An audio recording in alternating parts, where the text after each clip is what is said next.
in Nigeria is because out of the about 350 policemen that we have in the country, almost 200,000 are following big men, Yahoo girls, Yahoo boys, you know, and all kinds of people they call VIP all over the country. That's the reason why we have insecurity.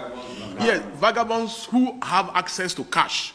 Anybody that have access to cash can hire police.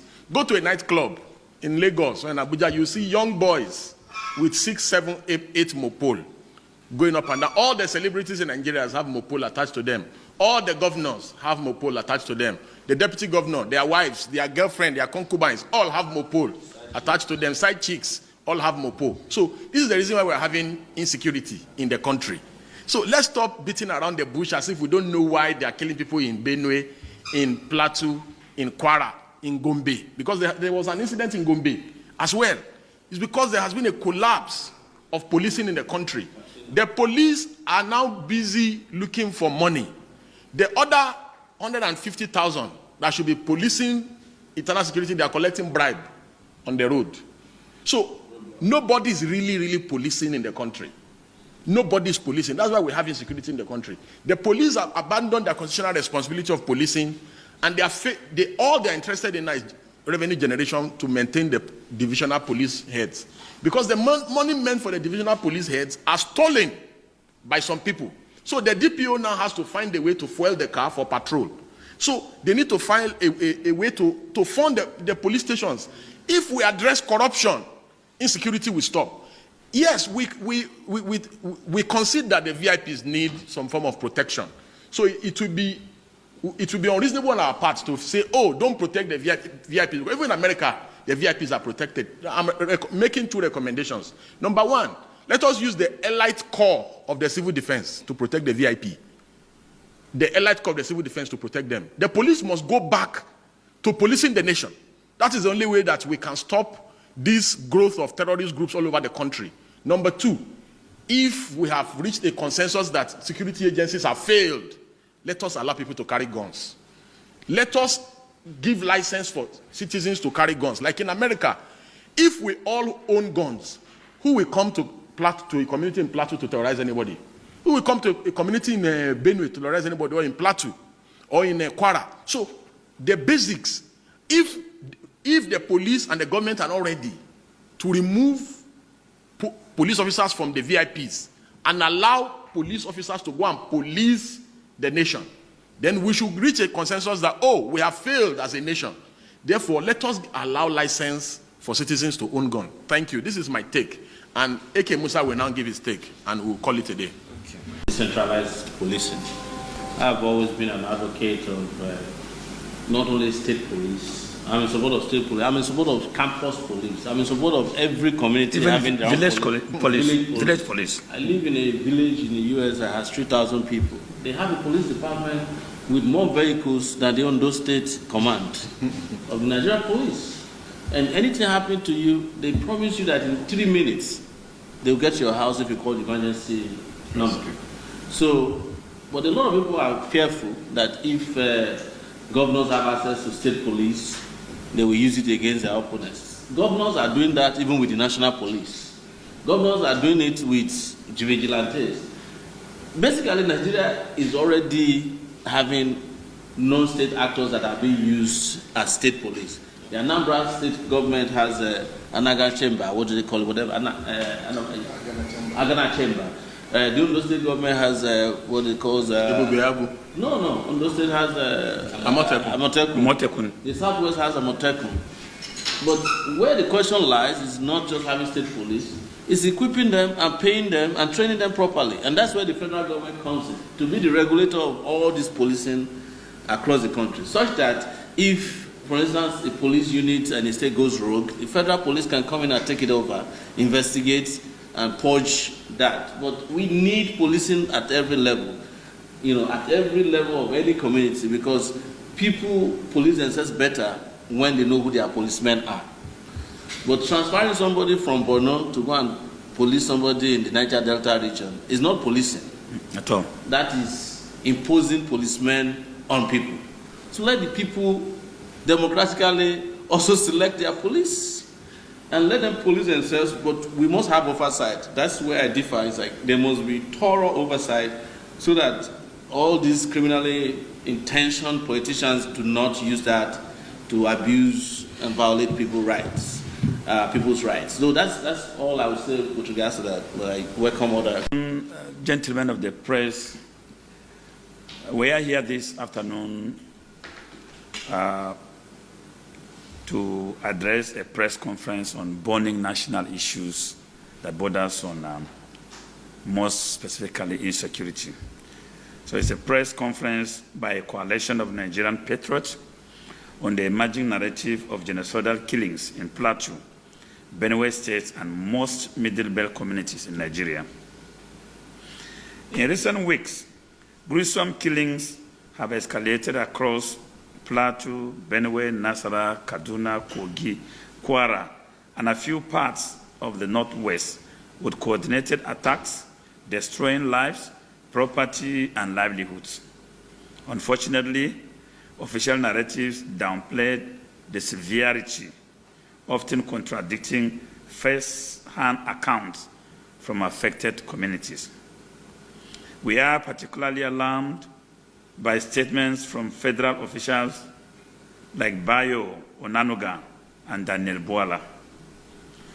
Onanuga claimed that the killings are tit for tat, and Bwala's dismissive comments about governors misusing security votes show a troubling lack of empathy and understanding. These narratives distort the truth. Innocent citizens are being killed, massacred in their homes, not in combat zones. Even more disturbing is a viral video where a self-identified Fulani coalition openly claimed responsibility for the killings and issued conditions for the federal government. The question, therefore, is, who are their sponsors and backers? Are these backers within the corridors of power? Under what auspices are they operating? Will the federal government bow to them by ceding to their conditions? These individuals who have presently confessed to these crimes must be arrested and prosecuted without delay. Their impunity further erodes public trust and emboldens more violence. The attacks, especially in plateau communities like Basa, Mangu, Bokos, and Riom, appear to be part of a deliberate campaign of land grabbing and forced displacement. The influx of unidentified persons into these areas following the killings raises critical questions about complicity and the failure of the state to protect its citizens. Historically, farmer-herder tensions were settled through community dialogue. Today's violence, however, is highly coordinated and far brutal, pointing to the deeper issues of land seizure, identity-based targeting, and a collapsed criminal justice system. We call on the federal government of Nigeria to collaborate with local authorities to arrest and prosecute both the perpetrators and their sponsors, if identified. We commend the courage of Plateau State's people and leadership and urge federal support to restore peace, justice, and dignity to these communities. Thank you very much for your audience. Yes. The issue of policing in Nigeria is very, very critical, and it's a constitutional issue. I personally think we must go back to Lancaster House Constitutional Conference and revisit the consensus reached by Nigerians about the nature of our democracy. Because ever since the military interregnum in 1966, Nigeria has been battling with different security challenges. It all started with armed robbery after the Civil War, and it has graduated to what we are dealing with today, organized criminality, which is terrorism. Let me speak about Plateau briefly. The military had released a security report indicating that 2 cells of ISWAP exist on the Plateau. And they arrested 2 founding members. Now, the dimension of the conflict on the Plateau is no more the ethnic or religious or farmer herders conflict. It has graduated to a higher criminality. And the intentions of those who are attacking, killing, and displacing people is very manifest. It's just they are trying to replicate what they did in Zamfara. In Zamfara, majority of the population has been sacked. They are now refugees or internally displaced persons in metropolitan cities, while the rural areas have been taken over by these bandits with foreign nationals mining comfortably there. The same thing is happening in these areas in Plateau. If you take Bokos, Bokos is very, very rich in forest. Bokos also has huge mineral deposit and Bassa. So it's not mistaken that these things are happening there. There could be test grounds. And so calls have been made to the federal government. But I think I align myself with my brother Deji's submission. If the state cannot protect Nigerians, the National Assembly with a voice vote should amend the constitution to allow Nigerians bear arms. After all, it was a voice vote they used to declare a state of emergency in Rivers. Let them assemble. They don't even need the quorum anymore.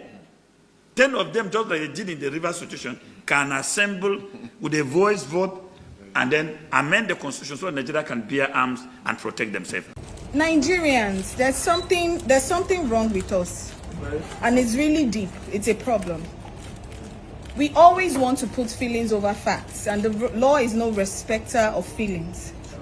The truth is this: VDM is no more the voice of the people than Ahmed Issa of Brekete family. Okay?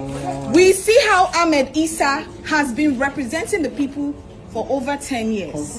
This man is a constructive representative of the people. VDM is not even close to Ahmed Issa. Right?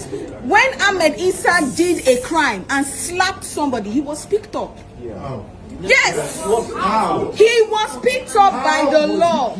Now, they came to his studio to pick him up, right? The law is no respect. See, you are fighting for the fight constructively.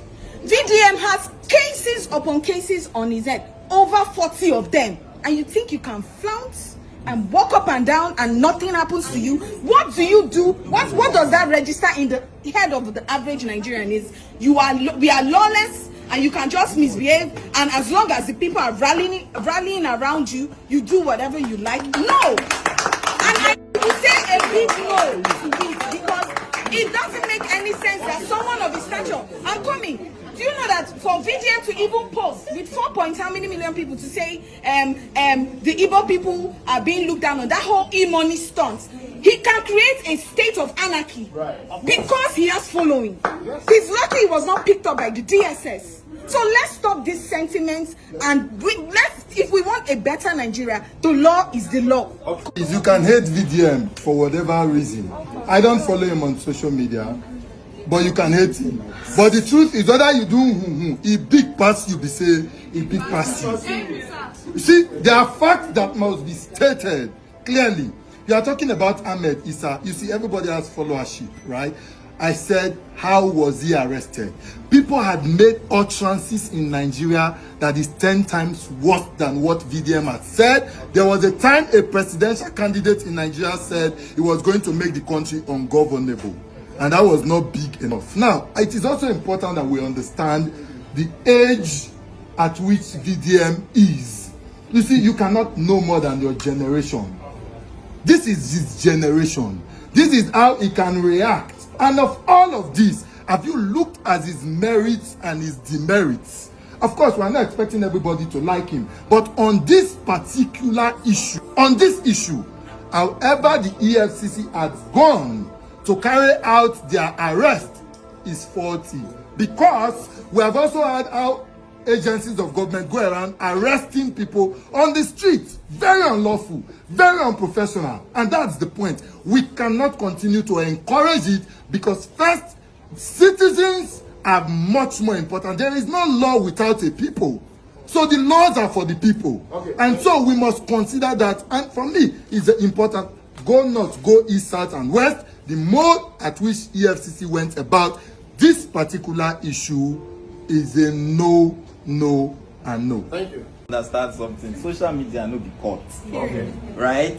And EFCC does not have any obligation to come and tell you and post on social media the court process of which they have used to, whether they have used to seek remand order against VDM or whether they have used to prosecute him, because it is contempt of court. Right? That's one. Two, do you know that pending an investigation against you for an offense, whether most especially that is not bailable, the court, the prosecuting agency can seek what we call a remand order. Do you know what a remand order is? A remand order means that, you know what, and it's ex parte. It's ex parte is not, I mean, without the other person on notice. Well, what they do is, look, this person has a case against him, we're still investigating. Pending the conclusion of investigation and prosecuting him, let us hold him in detention so that he would not truncate the investigation. Now, the law talk is the rules of court. I'm not the one who has said that. Right? So, if the EFCC has that order, again, you and I cannot know, because EFCC is not obliged to publish it on any social media because it's contempt of court. So, if the EFCC has gone that, they are holding him lawfully. Also, EFCC has come out to tell us that, look, this guy was invited severally, right? And he refused to show up. Okay. So what's the next? You get an arrest warrant, and I believe they have that. Again, they cannot show you because it's a court process. Okay, thank you. Anyone else? I'm not assuming. Okay, thank you. As of now, VDM and his lawyer, it's not an assumption. I'm telling you based on what is in the law. EFCC cannot add contrary to all of this. Thank you. The VDM knows as of now. VDM lawyer knows. That's why VDM lawyer came out to mention the people that, so they know. Thank you. You understand? As we are in Nigeria now, and we don't believe we are still in the military regime by this time. We need to wake up. Okay. Now, this is lack of accountability from the EFCC part. You can't come and sugarcoat this thing. We already know this guy as a public figure, the voice of the voiceless, like we all see it. You carried this guy, it was alleged by different blogs that he was covered like a criminal, which we are not 100% sure of. Now, it now allows people to see him. You do not issue a statement to the public, and you know that it's going to come up with agitation, and there will be riot and chaos in the society. And you have the country at heart, and you want us to be peaceful. In as much as we have a lot of problems going on in Nigeria, you want to add this one to be part of the problem. At this point, I just feel that they are trying to distract us from what is happening on the ground. Why is arresting VDM a problem? It is a problem. Are you familiar with the issue of Malcolm? Let me tell you why it's not a problem. As good as any other person who has been alleged for malfeasance of money or any crime. So why is it peculiar? In fact, the protest against VDM is the basis. I will argue with him. No, it's not easy. Let me tell you why I will argue with him. How will a woman being that claims that he sent papers and he did not reply you know his address, like they stated that they know his address. You waited for him to go to a bank to do transactions. He has been invited. Why did you arrest him? How? He has been invited separately. You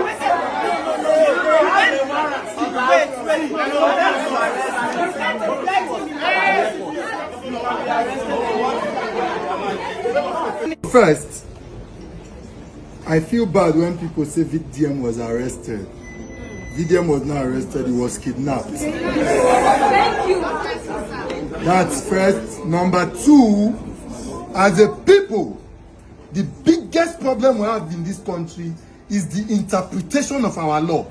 Our lawyers na problem for this country. If lawyer no kill us, lawyer go kill us. It is only in Nigeria that a lawyer no say you no get case, he go tell you say let's go. There is a case. You see, I feel pain when we are scared or afraid to call a spade a spade. What is a law? When you make law, laws are made for the people. And when a group of people sit down that is just beneficial to them, when it is a problem, the larger society has the right to question the law. Okay. And so please, I feel just sit down. I think it's important. So please, I'm saying this because Wale, you are talking from the kidney. even though your inner conscience, no, you see, are we saying that VDM is too big to be arrested? It is no.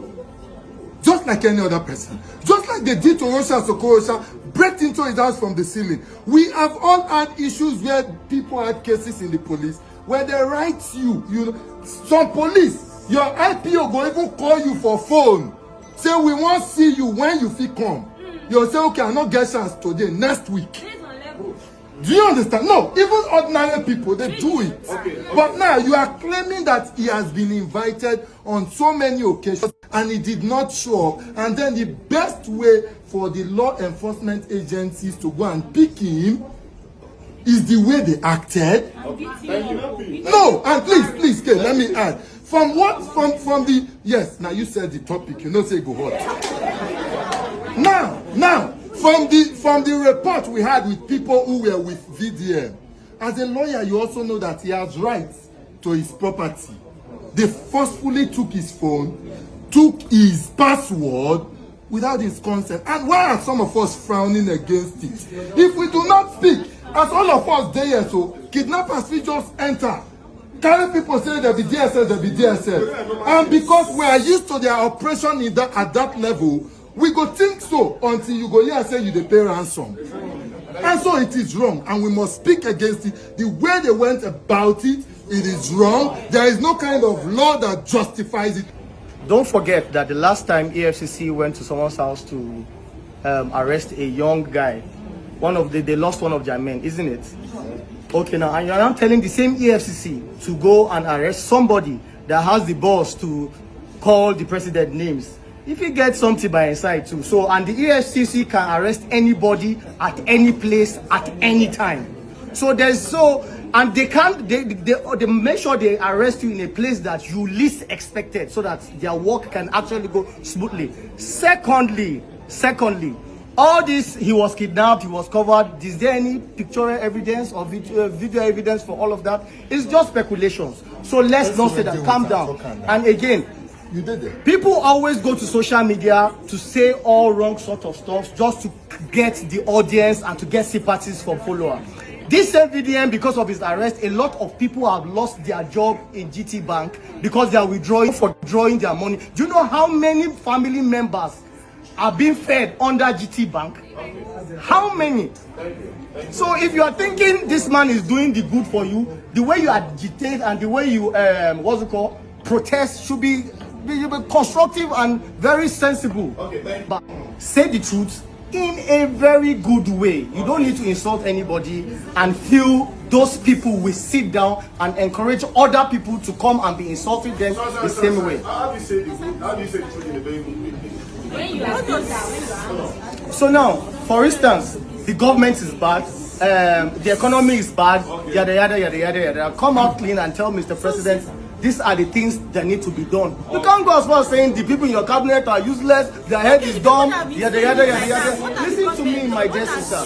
So what I'm saying is, if one person dance, they give her money. If another person dance, now Kenny go collect. Okay.